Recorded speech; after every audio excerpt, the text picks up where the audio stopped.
20多岁天天在家混吃等死，我跟你爸的脸都被你按在地上摩擦了。妈，我又没刷你的卡，家里又不是少我一口饭，我弟那辆跑车1个月的保养费够我吃1年外卖了。你还有脸提你弟？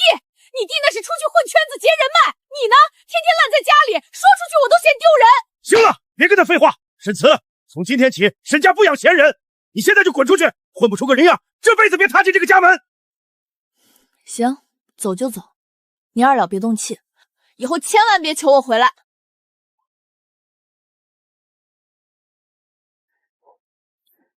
饿死本小姐算你们硬。喂，干嘛？慈慈，听说你被扫地出门了，啃老终于啃到头了吧？你要是来落井下石的就挂了，我现在全身上下就120块，连顿像样的饭都吃不起。哎，别说姐妹不顾你，我小舅舅博氏集团的博彦洲最近正在高薪招老婆。招老婆，豪门规矩多如狗，不去，耽误我摆烂。包吃包住，月薪10万，5险1金全交，干满1年还有年终分红。多少？10万！地址发我，现在立刻马上！不行，得先找个服装店换身衣服。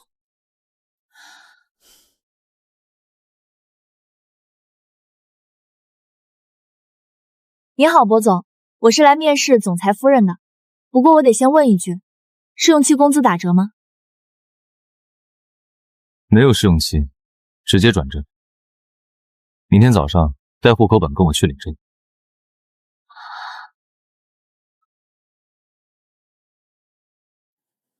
明早9点，民政局见。等等，领证这种终身大事，您不觉得进度稍微有那么一点点潦草吗？博总，在商言商，这10万块钱底薪几号发？每月1号，绝不拖欠。那周末双休吗？节假日要是得陪您见长辈，算不算3倍加班费？还有，这岗位需要提供情绪价值吗？比如每天早安晚安抱抱亲亲那种贴心小娇妻服务？沈慈，我不缺戏子，你的职责只有一个，在必要场合配合我扮演好博太太，挡掉麻烦。只要不丢博家的脸，你的私生活我绝不干涉。那也就是说，不需要履行夫妻义务？你想多了，我还没饥不择食到这种地步。那就好，那就好。最后一个问题，如果将来您遇到真爱，需要我腾位置，离职赔偿金是 N+1，还是直接给遣散费？博氏集团的词典里没有离职，只有丧偶，听懂了吗？懂。老板放心，只要钱到位，我就是您最坚固的防弹衣。那老板，明早9点，民政局不见不散，我绝对不迟到。博言，真就定下了。沈小姐好像完全把这当成打工了。这个位置，我等了6年，从来没打算面第2个人。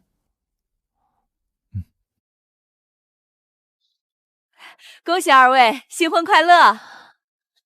这就合法了？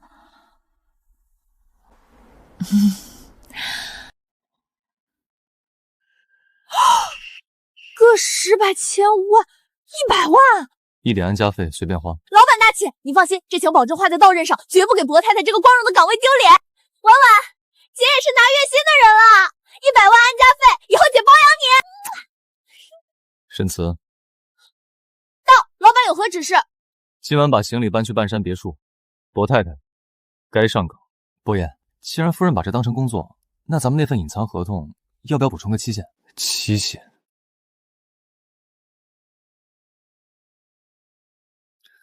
林特助，你什么时候见我做过亏本买卖？我要的从来就不是1年。乖乖，这灯要是砸下来，100万够赔几片玻璃的。太太，先生今晚有视频会议，会晚点下来，厨房备了晚饭，您是现在吃还是等先生？现在，麻烦赶紧上菜，饿死我了。啊！哇，博家的伙食这么接地气，我还以为你们天天吃什么白松露配鱼子酱呢。太太说笑了，这都是先生特意吩咐。特意吩咐厨房随便做的，毕竟不知道新员工口味。是，先生说的对。老板，这员工餐标准绝了，冲这顿饭，我明天高低给您加个班。食不言。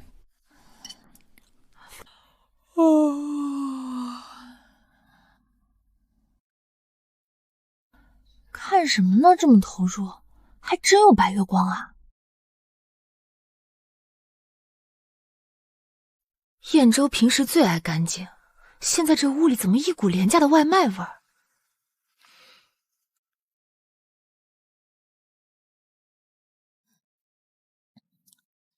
怎么了，这位大姐？你找谁？大姐？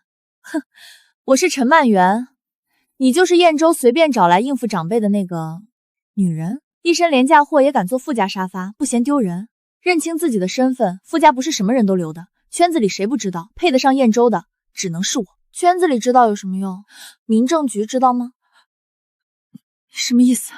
我手握和薄燕州合法夫妻凭证，比起你的圈内虚名，还只认这本红本本。不可能，燕州怎么可能真的跟你领证？你们一定是逢场作戏，把证给我看！干嘛呢？弄坏了补办要9块钱呢。你一个外人凭什么查我们2口子的证件？你算什么东西？也配跟我摆女主人的谱？等燕州回来，我倒要看看他护着谁。我的妻子，什么时候轮到你来管教了？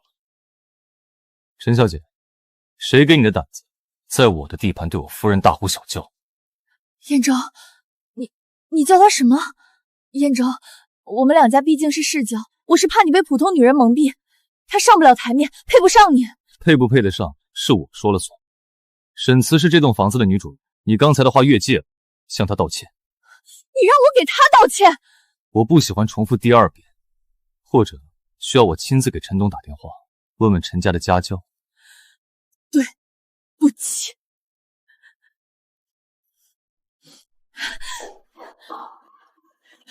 你别得意太早。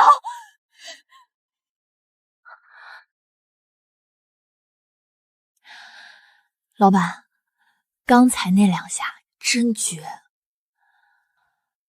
护人的时候挺帅的。你放心，冲你今天这表现，这个月的丈夫绩效我绝对给你打满分。哦，丈夫绩效？那薄太太倒是说说看，满分的标准是什么？就是老板人很不错，情绪稳定，护犊子。所以，我现在只是老板人不错。先生，太太，外面来了2位自称是太太父母的人，说是要见太太。哎呦，我的乖女儿啊，妈妈可想死你了！你这丫头也真是的，结了婚怎么也不跟家里说一声呢？想我？前几天把我连人带箱子扔到大街上的，难道是鬼吗？慈慈，怎么跟你妈说话呢？之前那是气话。既然你现在嫁给了薄总，那咱们沈家和薄家也是亲家了。对，慈慈，你弟要全款婚房，再安排他进博士做经理。这点钱对你来说不算事，你跟薄总说一声就行。买房，安排经理。刘美琪女士，您是不是还没睡醒？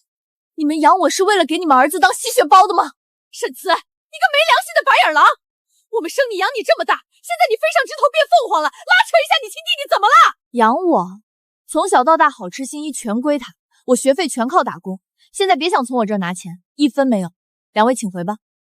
你这个逆女，你是想气死我们吗？我今天非打死你个不孝女不可！沈夫人，在我的地盘动武，你是不是觉得我薄彦州脾气太好？我的妻子不是你们拿来换房换工作的筹码。管家，送客。以后没有太太的允许，这栋房子沈家人不得踏入半步。薄总，你这话什么意思？我们可是慈慈亲生父母，你懂不懂规矩？沈董如果再逗留，沈氏资金链明天可能就会出点小问题。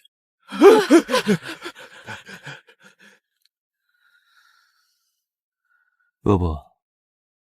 刚才的麻辣烫凉了，陪我重新吃点。饿，当然饿。骂人可是个体力活儿。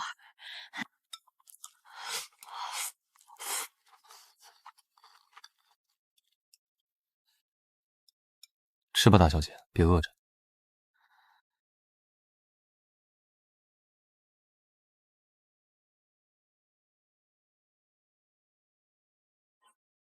喏，老板，这是给你的。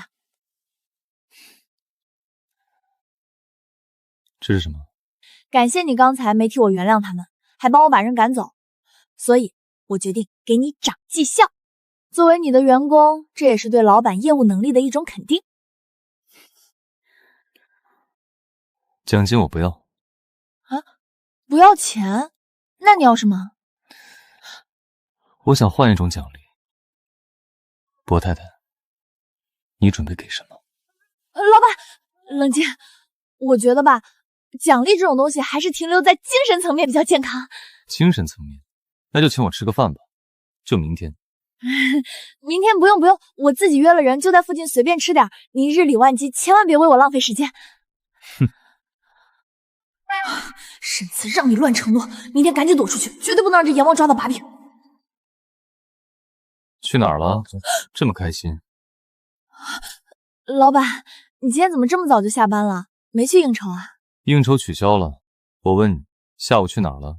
见谁了？就去逛了个街，买了几件衣服，毕竟我是您的面子嘛。一个人逛的？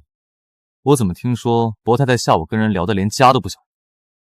您说那个啊，那是巧合。我买完东西刚好碰见我大学学长了，顺便请我喝了杯咖啡。顺便把切好的蛋糕直接递到你嘴边，连这你都知道？老板，你这查岗查的有点越界了吧？我们在合同里可是说好的，互不干涉私生活。要是被媒体拍到你跟别的男人拉拉扯扯，公关危机谁来处理？哪有拉拉扯扯？我们那是正常的校友叙旧。许哥哥人特别温和体贴，他就是那种很懂分寸的普通学长，绝对不会出去乱说话的。温和体贴，沈慈，你是不是眼神不好？我眼神怎么不好了？他就是个普通学长，对我好点怎么了？普通学长会看你连眼睛都不眨，普通学长会喜欢你这么多年。你怎么知道他喜欢我？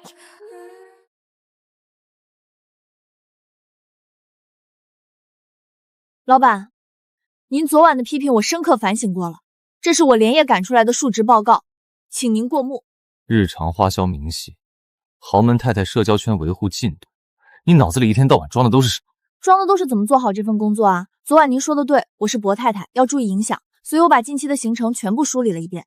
您翻到第3页，看倒数第2段。与学长的会面属于非工作性质的无效社交，未动用岗位机费，且已保持0.5米以上的安全社交距离。沈慈，你在这跟我写检讨呢？这不是为了让您放心吗？我保证以后我一定提前打报告申请。你是真听不懂还是在跟我装傻？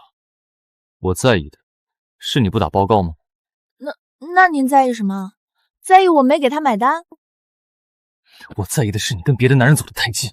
徐佳宁看着你的眼神，是个男人都能明白是什么意思。可是咱们就是个雇佣关系啊，老板，合同上没写这一条。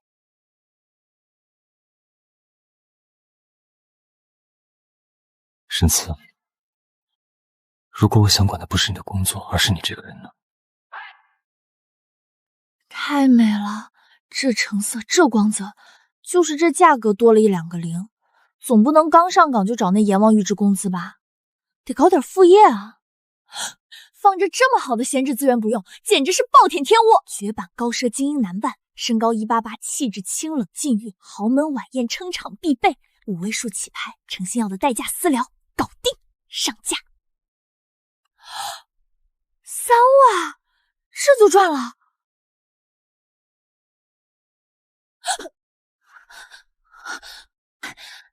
老板，您下来了。无事献殷勤，又闯祸了。我这是来给您汇报工作的，明天晚上有个非常重要的饭局。明晚的饭局怎么没人跟我提过？就是我这边的一个长辈，对，长辈，人家一直想见见你，老板。好，明晚我抽出2个小时陪你。老板大气，老板威武，你放心，明天你只要负责耍帅就行，剩下的交给我。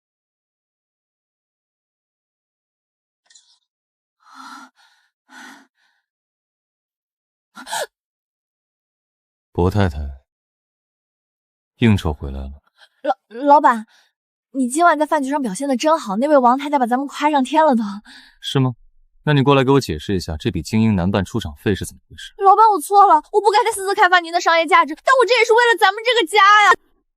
所以，你把我明码标价挂在网上，钱全进了你的口袋。那我们5-5分，实在不行3-7也可以，你7我3，不能再少了，好歹我也是运营加客服啊。沈慈，你钻钱眼里了是不是？我在你眼里就是一个可以随便租借出去换包的物件。老板，你在我心里那是无价之宝，这不是那富婆开的价格实在太诱人了吗？而且今晚你不是也没揭穿我吗？还那么配合的哄他家长辈开心。我不配合，难道当场告诉全场博氏集团的总裁夫人穷到要把自己老公按小时出租？我的面子还要不要了？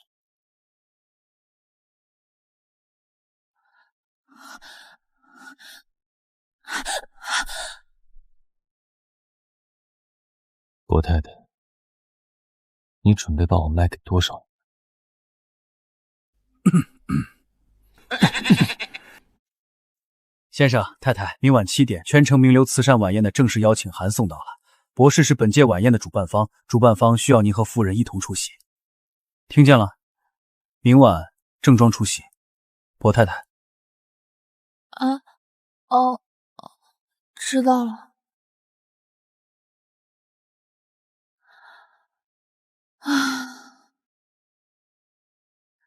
慈善晚宴主办方，完了完了，我连刀叉哪只手拿都分不清啊！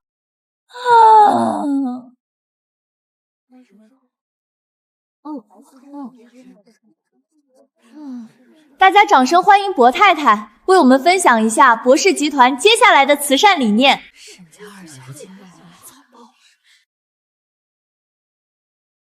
博太太，这么多商界名流看着呢，可别把博家的脸丢光了。放心，我这人别的没有，就是脸皮厚。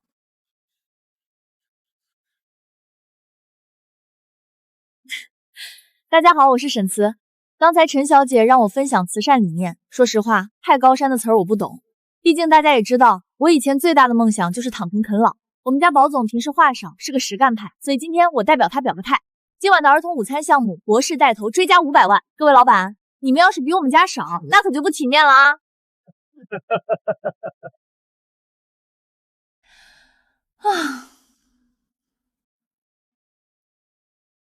刚才算你运气好，但乌鸦就是乌鸦，变不成凤凰。开个价吧，拿着这笔钱离开博彦州。个10、百、千、万，500万。陈小姐，你打发叫花子呢？博太太这个岗位1个月光底薪就10万，你这买断费是不是有点太抠搜了？嫌少？500万够你这种人挥霍一辈子了。你真以为彦州会一直留着你？等他玩腻了，你1分钱都捞不着。你说的有道理，职场如战场，我确实得为自己的前途考虑考虑。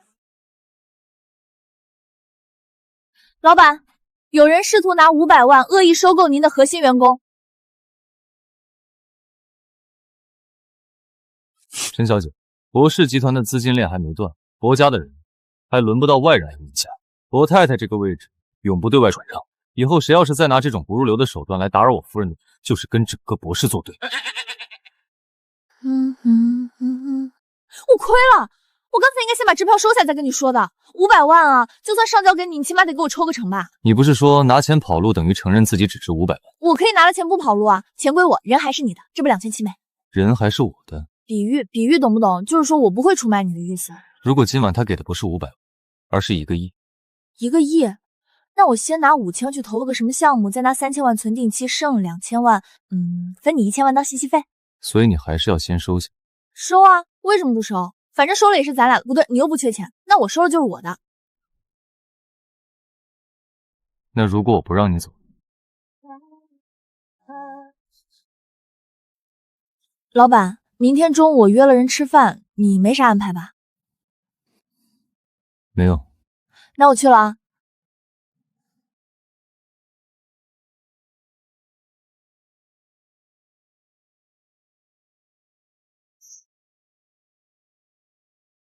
慈慈，其实上大学的时候，我就一直想告诉你。老板，你怎么在这儿？路过，刚好听说我太太在这里又跟别人叙旧。博总，我和慈慈只是普通校友吃顿饭，您这么大动干戈，是不是太限制她的自由？自由？徐先生，你既然叫她一声慈慈，就该知道她现在的身份是博太太。沈慈，饭吃好了吗？吃好了就跟我回家。学长，不好意思啊，今天这顿饭就到这儿吧。喂，博彦州，你到底在气什么啊？我气我认识你太晚，气让他抢先占了你大学4年的回忆。我没气你没气我，那你拽的跟谁欠你800万一样干什么？越想越气，越想越气。博彦州，合同上写的清清楚楚，互不干涉私生活，我就吃个饭，你凭什么像捉奸一样跑过去吓人？我吓人？沈慈，你是不是非要等他把话说透了，你才知道什么叫避嫌？避什么嫌？他是我学长，在我最穷最难的时候帮过我，你懂不懂什么叫人情世故？人情世故？你把你丈夫的面子放在哪里？丈夫？博彦州，你少入戏太深了，你只是我的老板，这只是一份工作。大不了我扣工资，今天的薪水我不要了，我去酒店冷静冷静。站住！大半夜的，你往哪儿跑？你管我！放开！对不起，是我越界了。你干嘛？惹你生气了，精神损失费。那什么，既然老板这么有诚意，那这笔钱我就勉为其难的收。诗词，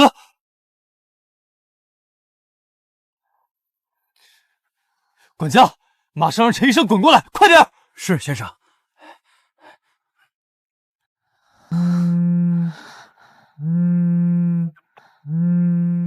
伯爷，明早9点的。退了。可是伯爷，这笔案子涉及明天所有的行程全部取消，天塌下来也别烦我。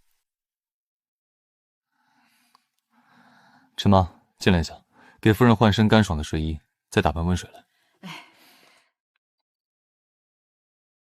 老板，你大半夜不睡觉，在这兼职当护工啊？我这算不算工伤给报销的药费吗？烧成这样还不忘算账，张总。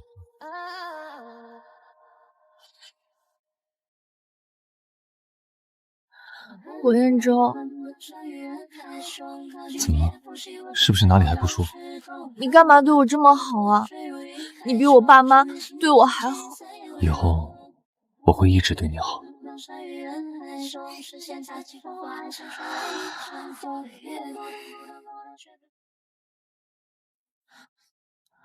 老板，为了感谢您的救命之恩，员工特地来送温暖了。哎，人不在，嘿，正好放完就跑，老板也不知道是谁送的。这什么？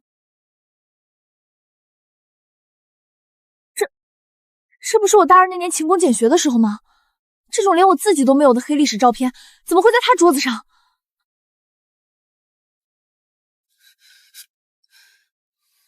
你进别人书房不知道要先敲门吗？老板，我送咖啡来着。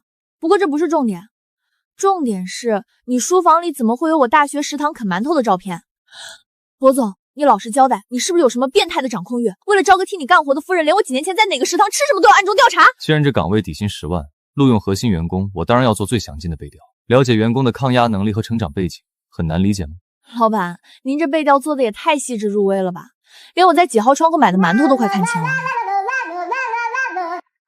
喂，思思，妈不行了，心口疼的要命，你在哪儿啊？赶紧回来看妈最后一眼。妈，你别急，我马上回去。妈，你怎么了？打120没有？妈，你不是说你快不行了吗？哎呦，妈不这么说，你这攀上高枝的博太太能肯回来吗？来，快坐。慈慈，既然你回来了，咱们就说正事儿。你弟弟谈了个条件不错的女朋友，人家女方说了，必须得有辆像样的车才肯订婚。这辆豪车也不贵，才200多万。你现在是博家的少奶奶，随便从手指缝里漏点就够了。200多万，随便漏点。你们装病骗我回来，就是为了给这个废物买跑车？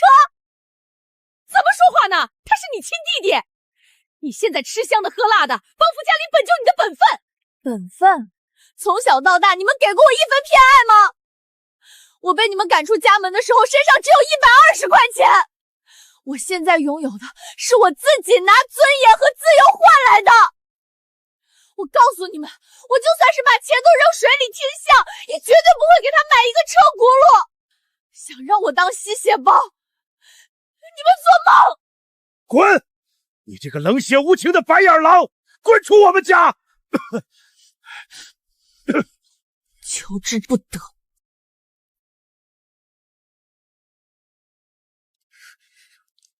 滚！你这个冷血无情的白眼狼，滚出我们家！上车，带你回家。伯爷，沈家那边又在无端滋事了。这事儿我知道了，我放在心尖上舍不得碰一下的人，他们也敢骂。伯爷，需要去敲打一下沈家吗？敲打不够，去扶持沈宏远的对家，让他自顾不暇，不就没空来烦夫人了？是，我马上去办。此，大快人心啊！你爸公司今天一天连丢了3个大客户，现在全家都在补救，半个月没空烦你了。听说还是我舅舅出手帮的你。薄彦舟，你为什么要对我这么好？就因为那份每个月10万的合约吗？如果我说是呢？博士的员工只有我能欺负。哪个老板会为员工做到这份上？哎呦，大家快看！堂堂博士总裁居然被他那个穷酸老婆挂在二手平台明码标价3万块出租，真是给薄家的脸丢完了！完了！这截图怎么流出去了？这回不仅工作保不住，估计还得赔违约金！完了！3万块，薄太太，我的出场费是不是定的太低了点？老板，你听我解释，这事儿它是个误会，是陈曼媛故意搞我这就退群，这就去写检讨。写什么检讨？我薄彦舟的太太用得着跟这群闲杂人等认错？我是薄彦舟，我名下一切资产都属于沈慈，他处置财务随心所欲，不满的人直接来博士找我，谁敢私下议论我太太，即刻寄送追责文书。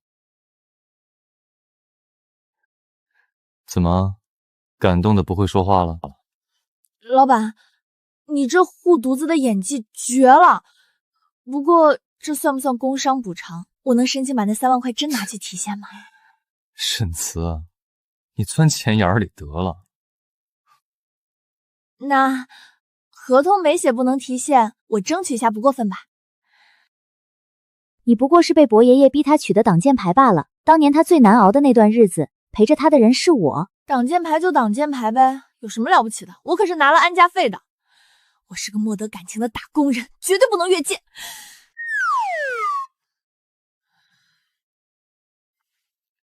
怎么了？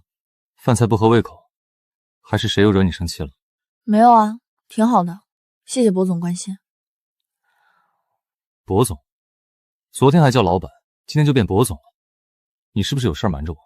薄总，咱们就是合作关系，互惠互利。以后要是您的白月光回来了，您提前跟我说一声，我保证痛快卷铺盖走人。我有点胃疼，先回了，不用管我。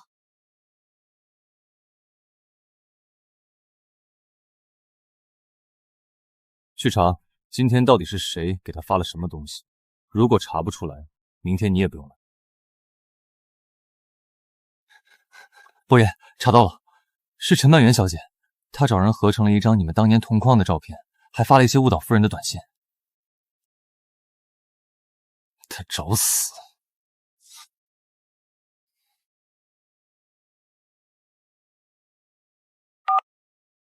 彦舟，你怎么会突然给我打电话？陈曼媛，我最后警告你一次，你那些自欺欺人的手段，最好到此为止。彦舟，我听不懂你在说什么，我只是觉得他配不上你。他配不配得上，轮不到你来评判。林特助，立刻终止博士跟陈家在城南那个项目的所有合作，全线撤资。我要让整个圈子都知道，动我薄彦舟的太太是什么下场。是薄爷，我马上去办。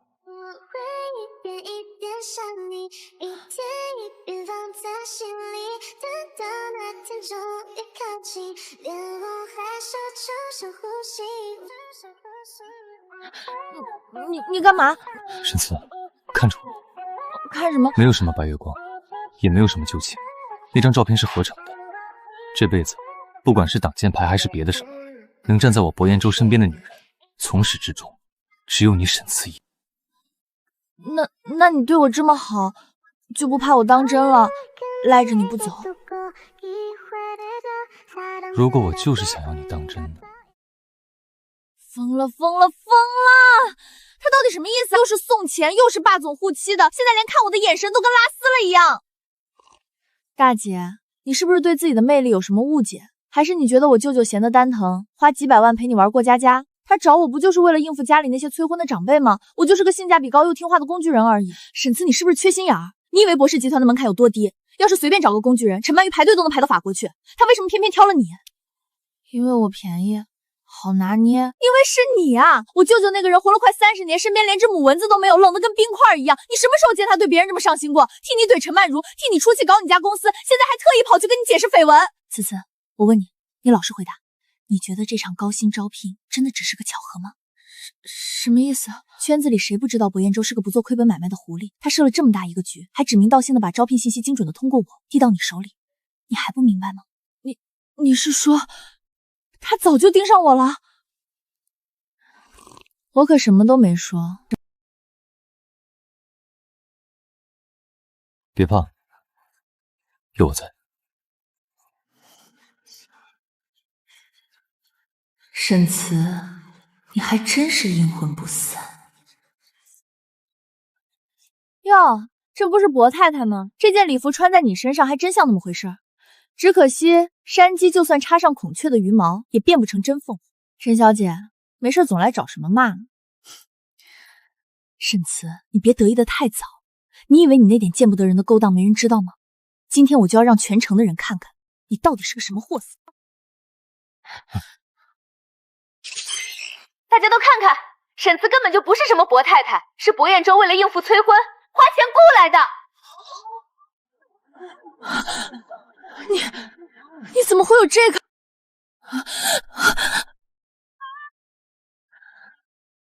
陈曼媛，谁给你的胆子，在我的地盘动我的人？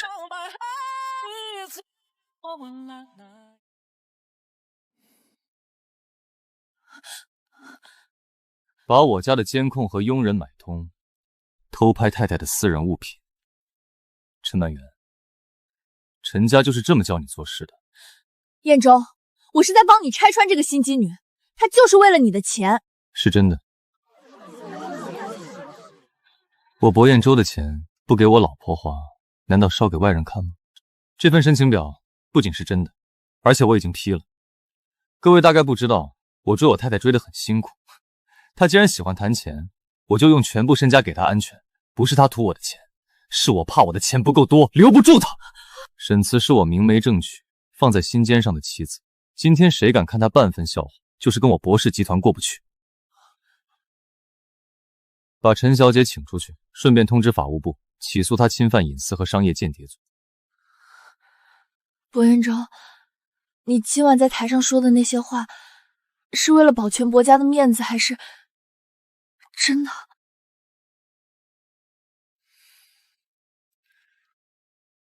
如果我说是真的呢？老板，你今天晚上演技爆表啊，简直是奥斯卡影帝级别的。喝成这副德行，你到底有没有一点身为薄太太的自知？不怂，薄彦舟，我发现你这个人除了脾气差、爱扣钱之外，其实还挺帅的。沈慈，你喝醉了，知道你在干什么？薄彦舟，你今天在台上说我是你心尖上的人，我听到了。然后我就在想，向晚说你从来不做亏本的买卖，你到底为什么非要娶我啊？这世上性价比高的工具人那么多，为什么偏偏是我？你该不会真的像向晚说的那样，早就暗恋我、蓄谋已久了吧？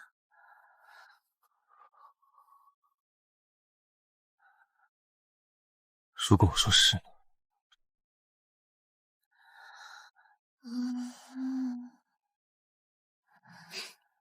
小没良心的。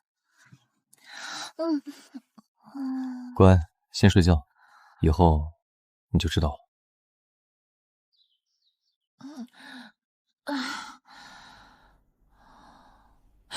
你该不会真的像向晚说的那样，早就暗恋我、蓄谋已久了吧？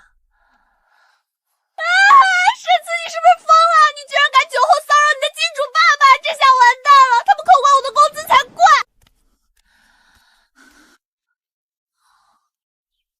站住！老板早，我突然想起来今天约了项目逛街，对，逛街，我先走了。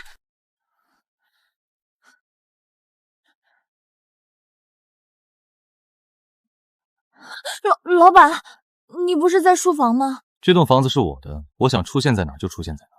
倒是你，薄太太，不想对我昨晚的服务负责了？负怎么责？我喝断片了，什么都不记得了。我不介意帮你回忆一下。昨晚你可是亲口问我是不是蓄谋已久。你别乱说，我那是酒后胡言乱语。可我当真了。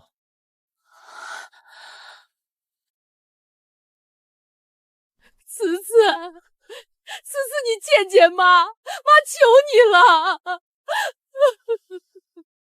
你们又想耍什么花招？之前装病要车要屋骗不到钱，现在改演苦情戏了。思思，沈氏集团这次是真的要破产清算了呀！公司资金链彻底断了，你现在是薄太太，你只要动动嘴皮子，让薄总高抬贵手给沈氏注资。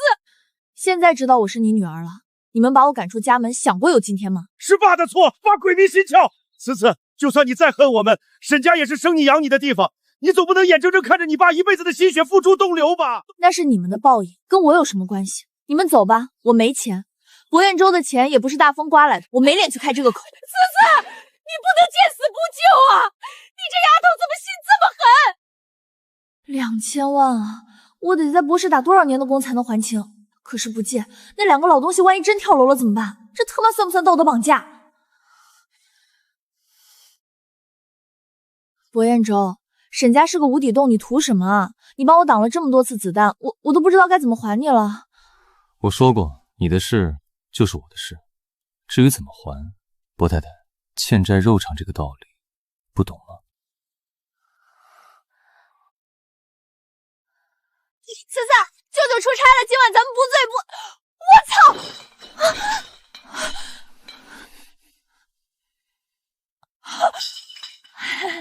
对不起，舅舅，我不知道你在家。不是，我的意思是，舅舅，你终于熬出头了。你从高中就暗恋人家，费尽心机搞个10万月薪的假招聘把人家骗回家，现在终于要亲上了，我这就走，你们继续。向往刚才说什么？高中就暗恋，10万月薪的假招聘？博彦州，你从一开始就是在给我设局。沈慈，你听我解释，事情不是你想的那样。别碰我！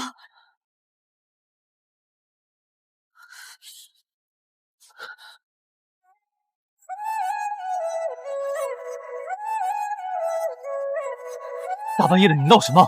我对你的好难道是假的吗？你觉得这不重要是吗？搞了半天，我在你眼里就像个被人用饵钓上来的傻鱼，你是不是觉得特别好笑？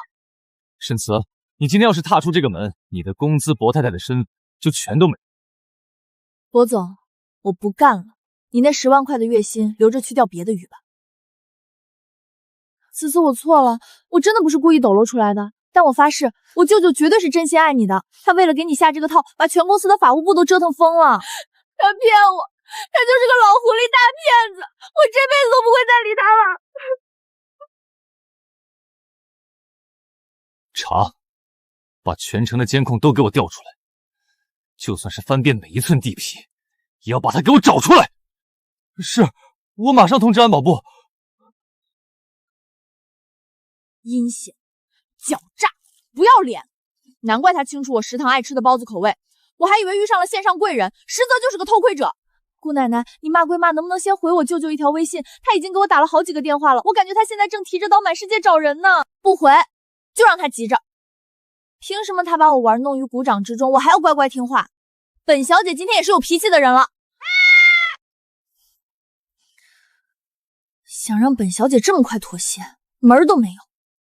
向晚，如果5分钟内你不说出沈慈在哪儿，明天早上我就把你上个月刚买的那辆法拉利扔进海里。慈慈，我求你了，你俩打情骂俏，能不能别拿我的车菜刀啊？那可是我的心肝宝贝。没出息，一辆破车就把你吓成这样，他就是吓唬你的，他还能真找过来？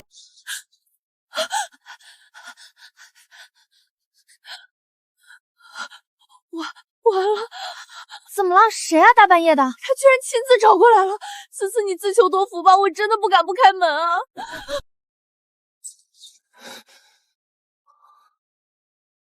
沈慈呢？躲里面了。舅舅，你冷静点，思思现在气头上。沈慈，开门，我们谈谈好不好？谈什么？谈博总您的演技有多精湛，还是谈我是怎么像个傻子一样被你耍得团团转？博彦中，你个大骗子！是我骗了你，可是沈慈，如果我不拿高薪当诱饵，以你当时对我的防备，你会心甘情愿地走到我身边吗？你以为的高薪招聘，是我唯一的孤注一掷。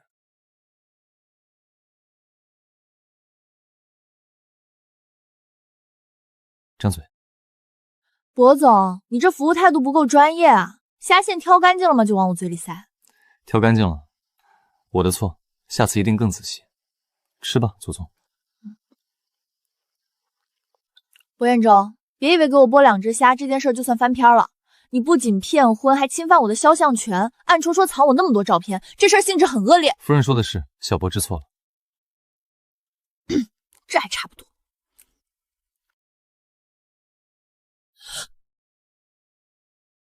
这什么情况？要开博览会啊？这是我的全部身家，博氏集团30%的，我名下所有的不动产和基金，已经全部转到了你名字。博彦中，你疯了！这么多钱你全给我？不是你说的吗？性质恶劣，需要赔偿。从今天起，我是给你打。老板，这份认错态度，你还满意吗？彦中，我听说沈慈跟你闹脾气，离家出走了。那种上不了台面的女人，根本就不懂你的好，你又何必？不关你的事，滚出去！彦中，别执迷不悟了。你娶她本就是应付长辈，合约已拆穿，何不顺势离婚？我哪里比不上他这个不顾亲生父母的废物？陈曼媛，我看在两家过去交情的份上，已经给你留了最后的体面，别给脸不要脸。我最后说一次，我娶沈慈绝非逢场作戏，我的夫人只会是套。你如果再暗中耍手段，陈氏集团就此覆灭。好，博彦中，你够狠，我认输。虽然被哄回来了，但我绝不能就这么轻易原谅那个老狐狸。夫人，城南那家你最爱吃的蟹黄包排了2个小时的队，趁热吃。不吃，别以为一盒包子就能收买我。我现在看到你，我就想到你那满墙的算计。一盒包子不够，那我以后天天给你当牛做。夫人说，要怎么才能消气？我不管，你自己犯的错，自己去想。大2那年冬天，你在学校食堂兼职，手动的通红，却还在给一只流浪猫喂火腿肠。这些年，我看着你被家人忽视，看着你用无所谓伪装自己，我比任何人都想冲过去保护你，但我怕吓到你。沈慈，我不缺什么挡箭牌，我博彦州这辈子只想要你。为了我付出这么多，你傻不傻？沈慈，骂我也好，打我也罢，别不理我，跟我回家好不好？跟你回去也可以，但你骗了我，这笔账怎么算？扣你工资行不行？好，随你怎么扣。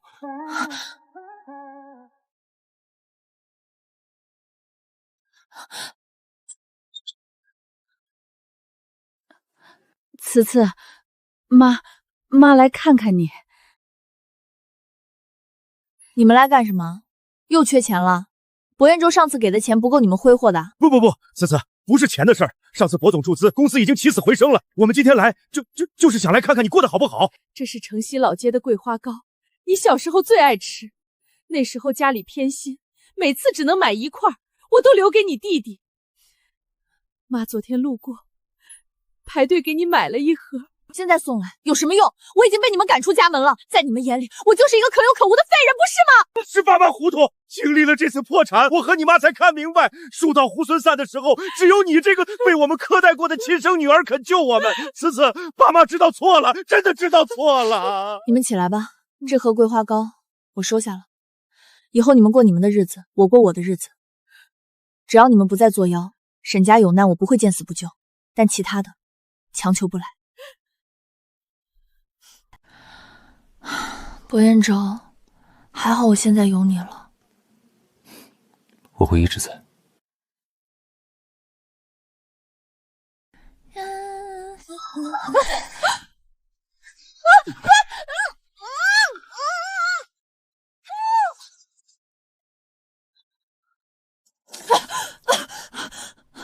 博总，听说你把全部身家都过户给了你这位娇妻，既然那么爱她，拿5000万现金来换她的命，9牛1毛吧。半小时内一个人送到南郊废钢厂。迟到1分钟，我就在他脸上划一刀。你们敢动他一根头发，我保证让你们全家连骨灰都剩不下！我马上到。博彦中，你来干什么？他们有刀，你快走啊！别怕，我来带你回家。老子改主意了，弄死他，咱们能捞得更多。博彦中，你是不是傻？别动，别动！博彦中，你撑住！你要是死了，我1分钱纸钱都不少给你。舍不得死，夫人还没给我涨薪呢。夫人肩膀好疼，要夫人亲一下才能好。博彦中，你够了！医生说只是骨折，你别搞得好像高位折塌了一样。你还有脸来？博彦中，我知道沈慈一出事，你第一个就会怀疑到我头上，但我陈曼媛没那么蠢，犯不着为了嫉妒去吃牢饭。这是外面接应的同伙，他们是在新闻上看到你把全部身家给了沈慈，见财起意才绑的人。我动用陈家的人脉把他翻出来，就是为了自证清白。人我交给你了，要杀要剐随便。沈慈，我从小到大想要的东西从来没有得不到的，我一直觉得你是个上不了台面的乡巴佬，配不上博彦州。但当我知道博彦州连命都不要了，冲进去救你，我就知道我输了，不是输给你，是输给他的心。陈小姐，感情这种事本来就不能用配不配来衡量，你能把人送来，谢谢。不用你谢，我陈曼媛拿得起放得下，就算输我也要输得漂亮，以后我绝不会再出现在你们面前碍眼。祝你们百年好合。看什么看，还不快喝？你看看你，结个婚搞出这么大阵仗，这下全世界都知道我手里有你全部身家了。夫人，情敌退场了，坏人也抓了，那我是不是可以问一句，现在算不算彻底原谅我了？向晚，你又搞什么鬼？大晚上的把我绑到哪儿去啊？是不是要卖了我？卖什么卖？马上到了。嘘，到了。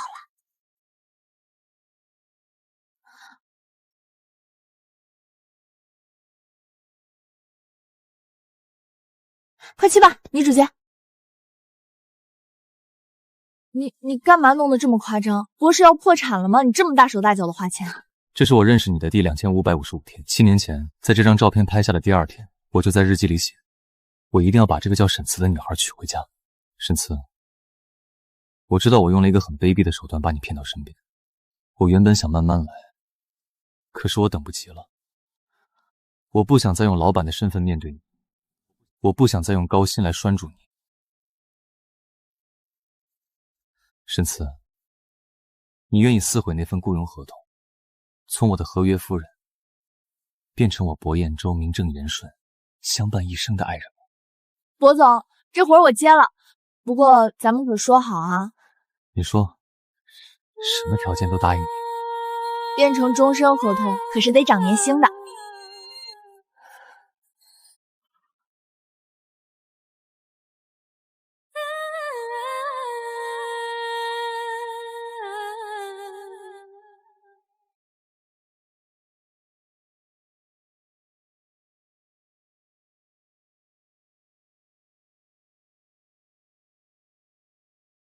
博总，不，彦州，这孩子以前在家里受了委屈，以后我就把他交给你了，一定要对他好。爸，您放心，我博彦州的命是他的，以后谁也不能让他受半点屈。我舅舅终于不是老光棍了，我磕的 CP 终于圆满了。博彦州先生，你是否愿意娶沈慈女士为妻？无论贫穷还是富有，疾病还是健康，都爱她，尊重她，直到死亡。我愿意。别念了，神父，我愿意。10万月薪的时候我都愿意，现在加倍了，我傻了才不愿意。博太太，这么神圣的时刻，你非要提前，这叫勿忘初心。那我就行使我终身的保护权。